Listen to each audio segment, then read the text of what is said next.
Okay, so I entitled the shir "B'makom Shabbat Teshuva Omdin," which is really it's the covered Yom Kippur, but we're going to get clear, B'ezrat Hashem, this inyan of difference between kiyum and chiyus.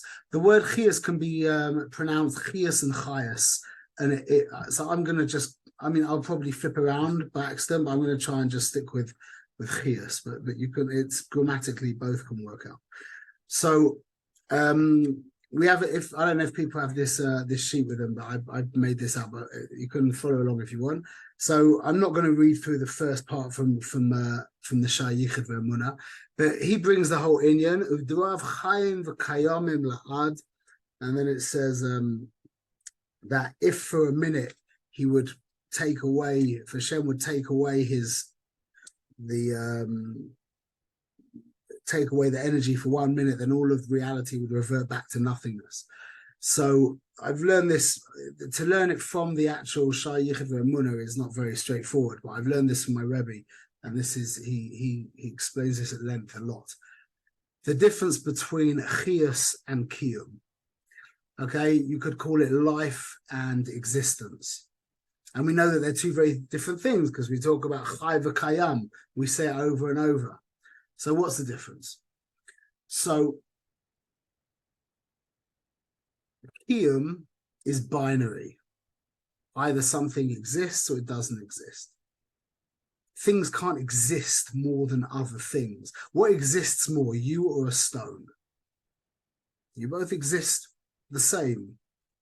You exist as much as your chair exists, as much as your house exists, as much as anything else exists. Yeah, if it exists, it exists. There's no madregas in existence. That's kiyum.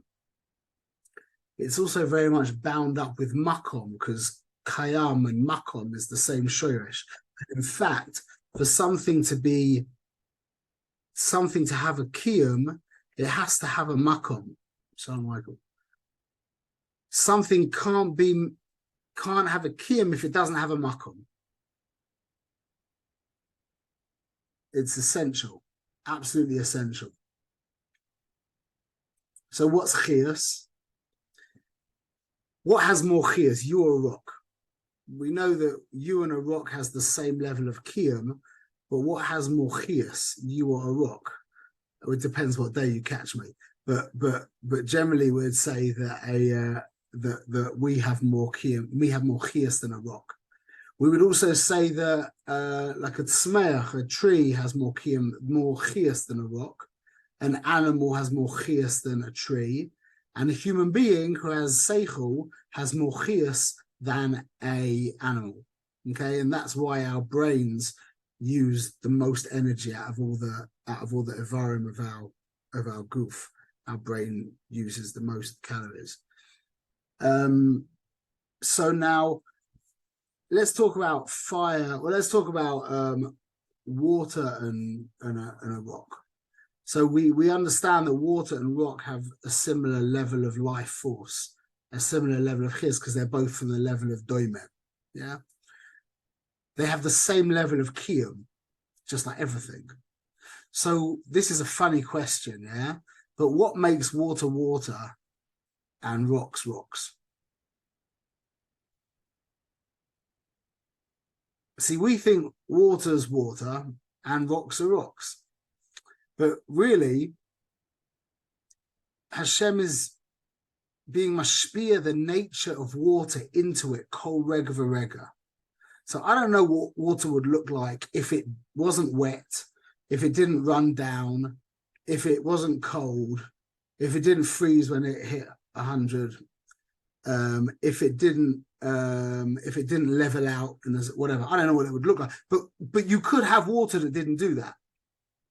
Because water has a kiyum and it has a chiyus. Its chiyus is its own properties, is what makes water particular. So what makes water different to stones is that stones are hard and they don't move and they stack, etc.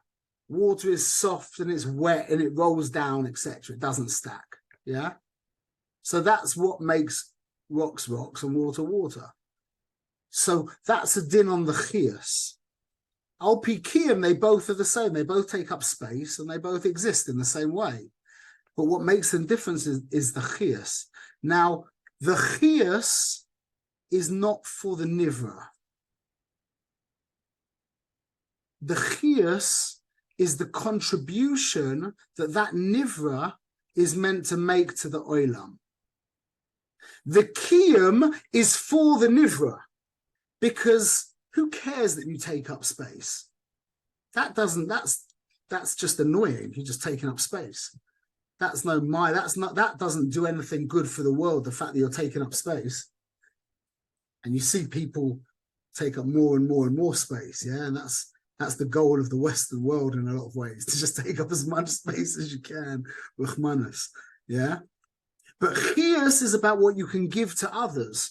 Chias is about your contribution to the world. So water contributes.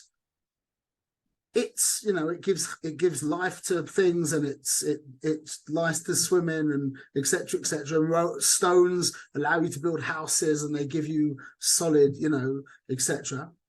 So your chias, yeah, which makes you individual and separate and different from everybody else, is really your contribution to the world. It's not for you. Like, your money is for you up to the level of kiyum. Once you have a kiyum and you need a certain amount of money to have a kiyum, now it's for everyone else. And it's for what you can do with your money. It's not about just indulging yourself and expanding like cancer. Yeah, it's about what I can now, how I can fix Hashem's world. How can I invest this money into mitzvah activity? Not that I can reap rewards, but just for him, Yisburach. So our chias is not for us. Our chias is for others. Our kiyum is for us. So there's the mission of Avos. It says, "Ein lecha adam she'ein lecha adam she'ein lo shah, ve'ein lecha davar she'ein lo makom." So the inyan of a mensch, that's shaykh to zman. Yeah, that's the inyan of chias. Yeah, chias does have shaykhs to zman, but not to makom. Chias doesn't have shaykhs to makom. Whereas kiyum is kulu about makom, and that's why it says, ve'ein lecha davar she'ein lo makom. A davar, a thing. Everything has to have a place. But what that thing can give back to the world, that's a din on the chias. Okay, so there's an interesting question, because when Adam was in Gan Eden, I don't know where the pasuk went. I brought it in, but I must have erased it. It's interestingly enough. The pasuk one.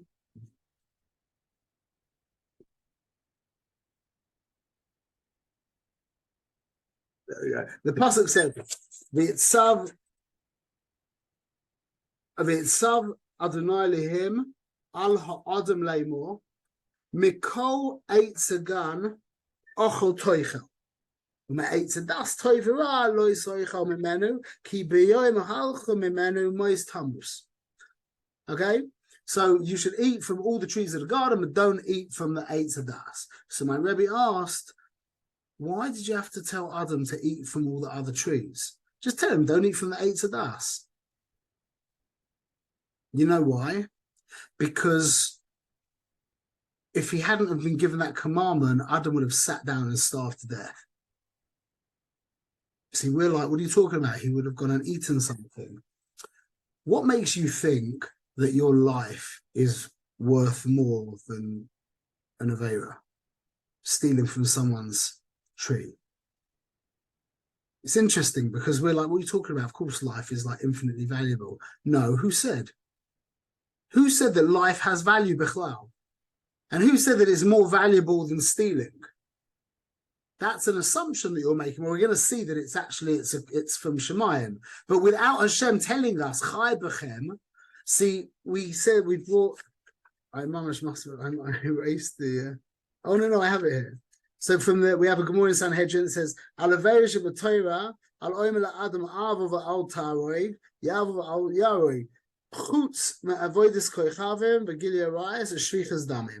If somebody comes up to you and says to you, either do this Aveira or I'll kill you, yeah, you can do the Aveira. Except for Avodah Zarah, Gilui Arayos, and Shvichas Damim. So what's the Chiddush?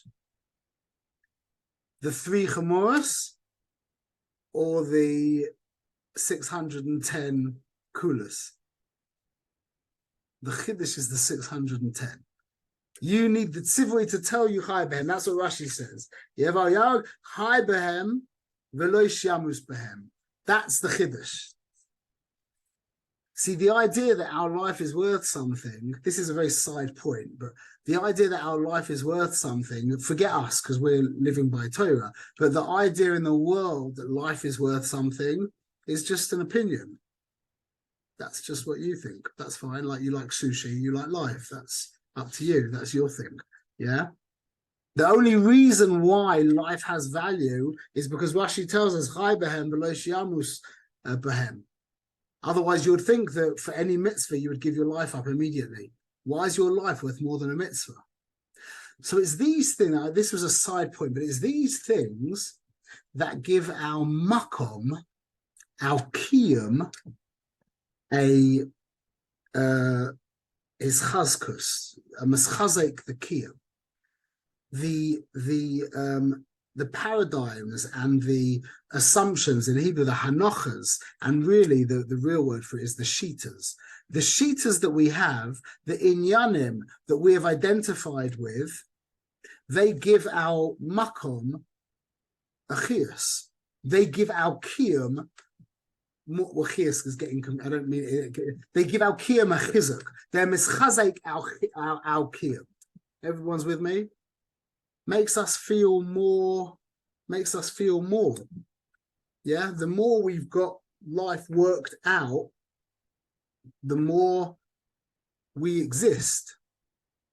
Doesn't mean the more we're giving to other people. It doesn't mean the more we're contributing to reality. It just means the more I exist. That's a din on kiyum, not on chiyus. So this idea of any kind of hanocha, any kind of shita, any kind of paradigm that we have, is a din on being mischazek our kiyum, not our chiyus.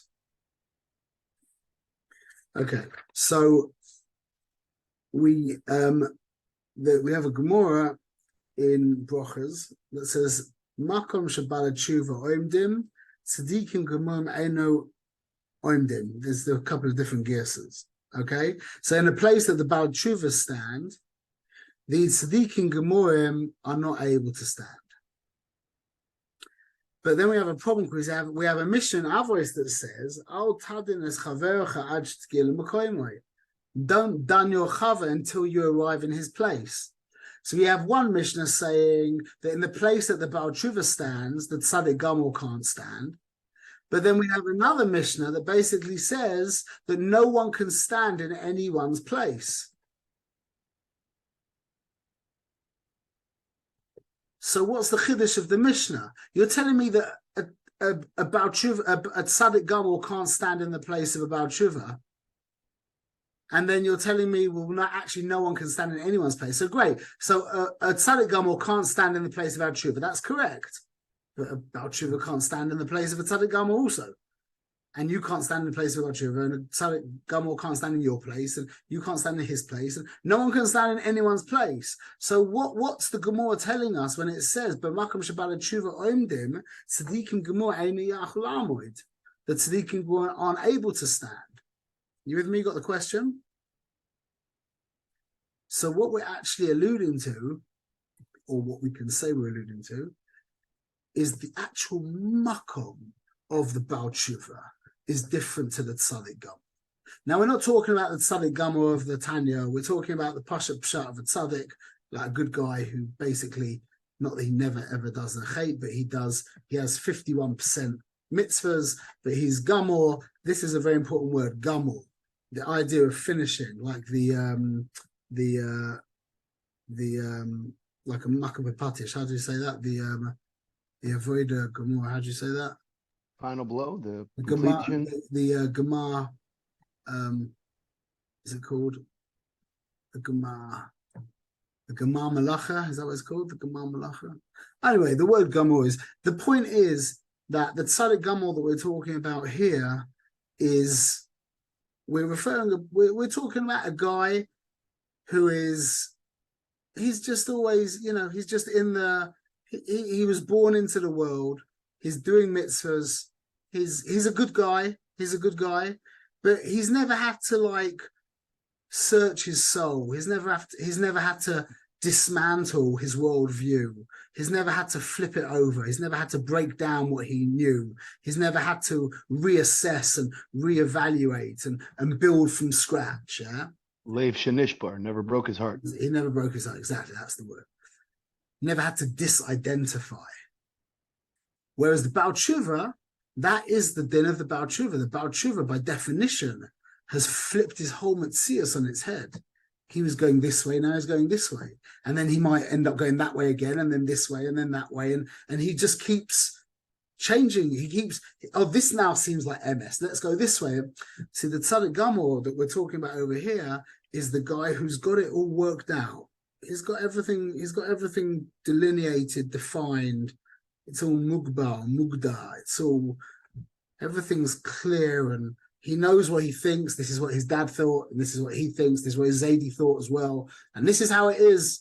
And if you say that it isn't like that, then, I might smile, or I might shout at you, or I might walk away, or whatever, but I'm not going to change my worldview. You with me? This is a guy who's got a very secure makom. Masha Ein came the Baal Tshuva, his makom is a different metzius, like an oval. Yeah, like what Avi said just now, that we've got the Indian of Shvir Salev. An oval has a Shvir Salev. Yeah.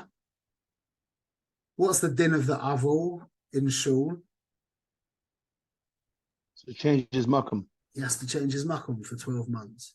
The machlokas on Shabbos, whatever, but on the whole, definitely he has to change his makom for 12 months, because the whole inyan of the oval, when a person has their worldview dismantled, their identities has crumbled or crushed or dissolved or been fractured or splintered, etc. Yeah, his makom has been reduced, his kiyum has been reduced, not his chiyas bichlal. Just his kiyum, his existence. You with me? So b'makar shebal tshuva oimdim, tzadikim gemoim eino oimdim. And we, from the Mishnah, we said, Al taden es hachaver echad shetikin ha'makoim. So now, what about the ger? You realize the ger is a deeper inyan than a Baal Tshuva. A ger really flipped over their world. Yeah, Baal Tshuva flipped over his world, but a ger really flipped over his world. He changed his mahus. Mamash. That's called the ultimate disidentification. The ger is, if a Baal Tshuva has a very supple, soft makom, a fluid makom, then a ger doesn't even have a makom bichlal. Why do we always talk about the ger bisharecha? Yeah?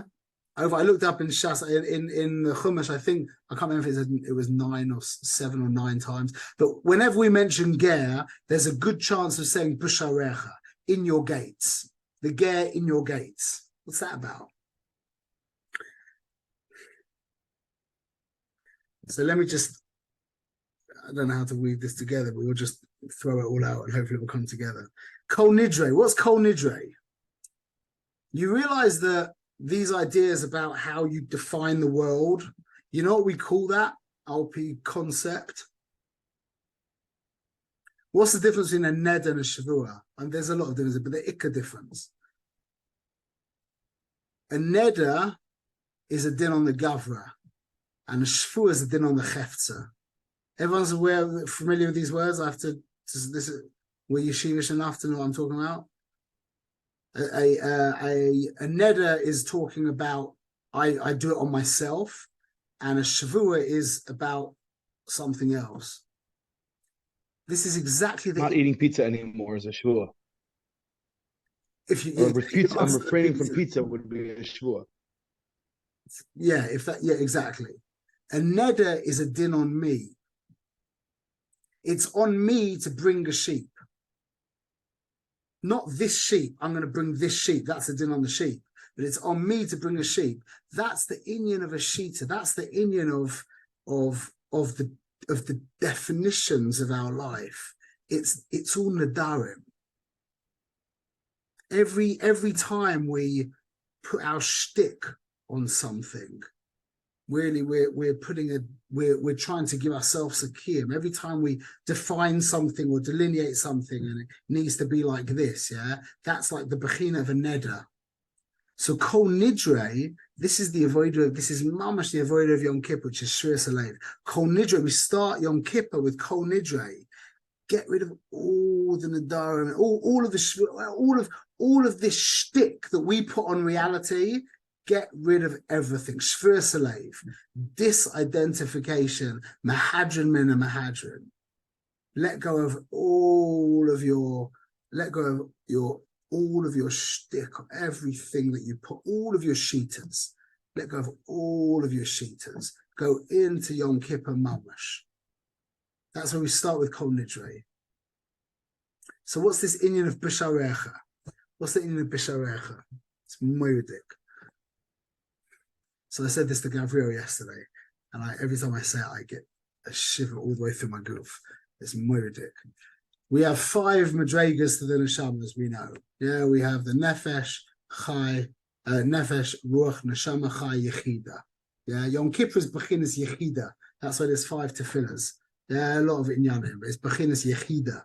Yeah, yechida is the etzem nefesh. It's a yichud mamash. It's the boy Shloim himself. That's the chelek elokayim mimal. That's where you and God are one. Mamash one. Echad yachid and miyuchad with the boy Shloim.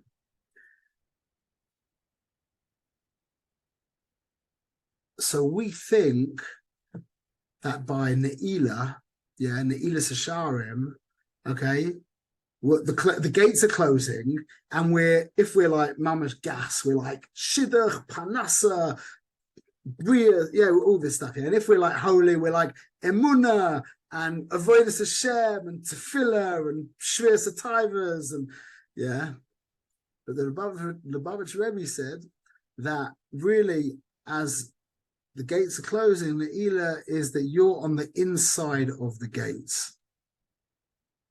That you went inside the palace. You went into your Yechida. And you're in Yechidus with Rabbeinu Shalom Mamash. And that's there to leave you for the rest of the year. That experience of actually getting locked in the palace with the king Mamash, just you and him. And that's the Ger B'Sharecha. The Bechina of the Ger who doesn't have a makom, that's the whole inyan of our makom getting loosened and dissolving and just getting let go of your makom. Let go. You realize that if you're able to let go of your makom, your shalom bias will go through the roof. Your chinuch banim will go through the roof. Your relationship with everyone, if you can let go of your makom, and just concentrate on your chiyus, which is what I can give, your whole life will just become mamash gan eden. So that's the inyan of the Baal Tshuva. That's the inyan of the Ger B'Sharecha. And what's the raya? We'll finish them with this. The raya is that we know that in Yiddishkeit we never jump from one thing to the next. We always go through stages. So after Yom Kippur, we go into a makom arai. You can't go back into a makom keva. You have to go back into a makom arai. It's not so, it's the halfway house. And then we can go back after that, eventually after Simchas Torah, where we really get rid of all bechinas of makom mamash. Then we're able to go back into the world. And that's basically our avodah for Yom Kippur. So the avodah of Yom Kippur is letting go of all the shitas, letting go of our whole mind. I don't want to put any avodas on anyone, but I find that doing a tainus dibor on Yom Kippur is incredibly helpful. It's a very, very profound. I know Tainus Dibor seems like very extreme and whatever, but for the 1 day a year, I think people appreciate it. Like people won't think you're weird if you just like look at them and they say them, you're like, yeah, you can get away with it. And it's really Mamayit, it's Mamayit the Makom. It's it's a liberating avoider for those of you, if you just thought I'd tell you that. I did 1 year, I stood up for the whole of Yom Kippur, and I don't think I could ever do that again. That was insane. That was one of the hardest things I've ever done in my life. It was about, I think it was 2 years ago. And then I lost everything because I was so angry when I got home that my wife got it. And it was just such a stupid thing to do. So I definitely wouldn't recommend. Although people do that, I see people do that, but that's not a recommended avoider. But the Tainus Dibor is much more palatable.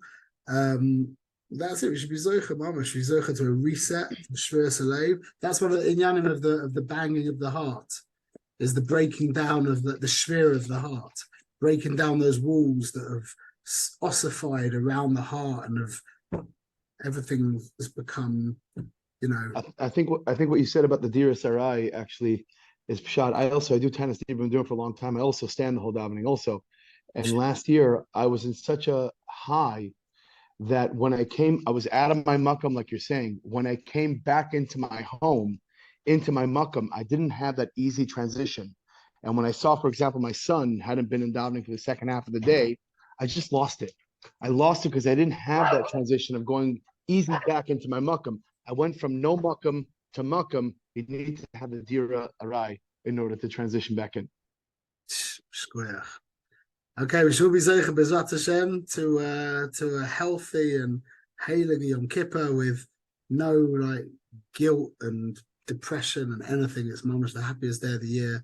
Go back to the palace mamash and remember by Ne'ilah we're on the inside and the doors are locking and we'll be yechidus with Rebbeinu Shalom b'ezrat Hashem. Amen.